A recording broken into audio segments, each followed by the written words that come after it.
Hello everyone, my name is TheMadScorpyon and welcome to This Week in Destiny for March the 28th. So first off, happy Easter weekend if you're watching this on it. And aside from that, I'm just going to put a shout out. Well, not really a shout out. Just letting y'all know it is my birthday this Saturday. So if anyone wants to wish me a happy birthday in the comments, it would be greatly loved. But aside from that, we are getting into, of course, the update as usual. Now I wanted to preface this. The update, of course, did happen, but there was something a little bit more pressing that came out that was a little bit bad news. So they did cover the Brave Arsenal, which most people were reading and, went for it to see all the perk combinations and various things. But at the same time, there was one little issue that people will notice at the very end. Basically, the first half of the weapons will be available in April 9th, which is the Recluse, Hung Jury, Succession, Edge Transit, Elsie's Rifle, and Falling Guillotine. The rest will unlock steadily through or one at a time each week through the week of May 21st. So across 2 months, each weapon will unlock, and then the Brave Arsenal will continue to drop from Onslaught after the final shape, but of course the limited edition variants till June 3rd. So I totally see why the community is generally hating it, because the Brave Arsenal was such a good idea. Limited time edition variants was okay. It's just the fact that you only have so many things available at one time. If you want the God Roll limited weapon, obviously that means some will have less time. I just don't see why time getting it. I get releasing content so we have more content later down the line, but I would much rather secure it earlier than have the chance of losing it afterwards. But aside from that, just addressing that little bit of controversy, of course, they did mention the Brave Arsenal, Into the Light, Stream 2, and everything else, and, there's that. Then a few weeks ago, they mentioned how several weapons will be getting access to enhanced perks when Final Shape launches in June. Happy to announce that all the Brave weapons will be among them. They already mentioned that before. Now, visiting the Hall of Champions, Into the Light will include a new social space called the Hall of Champions. Within its wall, the weapons and armor of Champions Pass are present and lie dormant, waiting for those worthy enough to wield them. Or that's what Shax told us, as you know how dramatic it can be. The Hall of Champions, as well as all the activities coming with Destiny 2 Into the Light, can be accessed via a node on the Director starting on April 9th. This is where you go to earn rewards for playing Onslaught. Shax will be there to welcome you and provide quests that earn you the first Brave weapons. By his side, as always, our site has some bounties for Onslaught, as well as very special vanity rewards when you have unlocked all of the Brave Arsenal. One clue, it goes with everything. I'm assuming the Superblack. Okay, forget the... Yep, Superblack.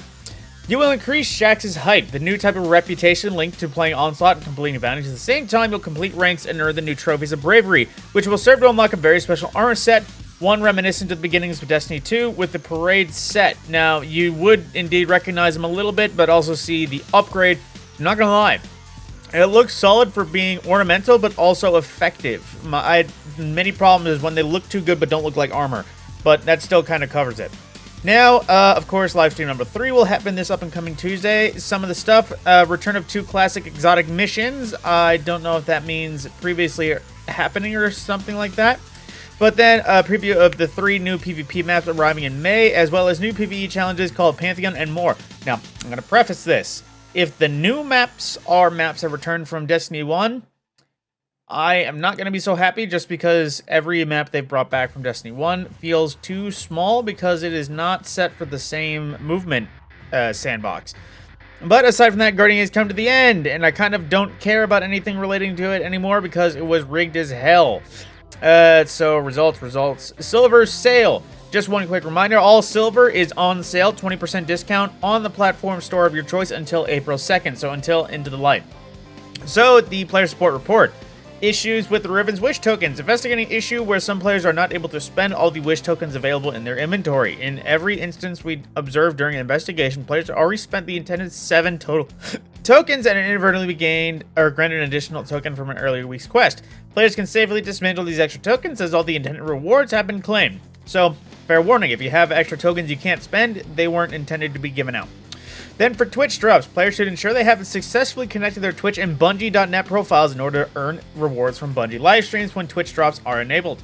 Once earned, drops must be claimed on Twitch before they appear in-game. Additionally, once players meet the requirements for a Twitch drop, they must claim it on their Twitch drops inventory. They may need to go to their partner reward areas on Bungie.net and click the refresh button for mission Twitch rewards to get the Twitch drop to appear. So, in case you were missing anything that you were hoping for. Then some known issues. The permeability perk on the Slammer Stasis sword will always change the sword's element type to strand. Uh-oh. Gilding the Guardian Games title champ does not increment the number of times gilded. Yeah. The Season of the Wish versions of the Dreaming City weapons are not dropping the Burnished and Blue Shift Dream shader. Interesting. Defeating the Tormentor too fast in the Arms Dealer Strike can sometimes result in the elevator door not unlocking, blocking progress to finish the mission. But once you get to a Tormentor, there isn't any more elevators, there's only stairs. Alright, whatever. But then, of course, as usual, for the full list of issues, go to the Known Issues article and report anything to the help forums if needed. Then, very cool looking Hive-based tattoos, Zevo Roth, Oryx, and Sathona. And then, movie of the week, and as well, let's see, that is going to be it. So yeah, one more dev stream, and on that dev stream, I believe, actually, one moment, if I can find a calendar.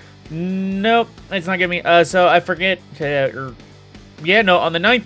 The week after the dev stream. So we'll learn everything about Onslaught, hopefully, before, everything comes to a T. But like I said, in the start, Bungie has some controversy about them. Honestly, don't know why they time-gated, aside from making sure we have more content. But at that point, you unleash more Onslaught maps or another quest or something. Typically, when you want to extend the value of something, the time-gated thing is something easy to get. If somebody wants the limited time roll and wants a god roll, I'm trying to remember the conversion of time, but yeah, if it's sometime in May that something is initially released, then they'll only have a month while other weapons have had 3 months. So, I don't know, it just doesn't seem like the greatest idea. I get that there won't be so many things and attunement is supposed to help, but, god rolls can be fickle.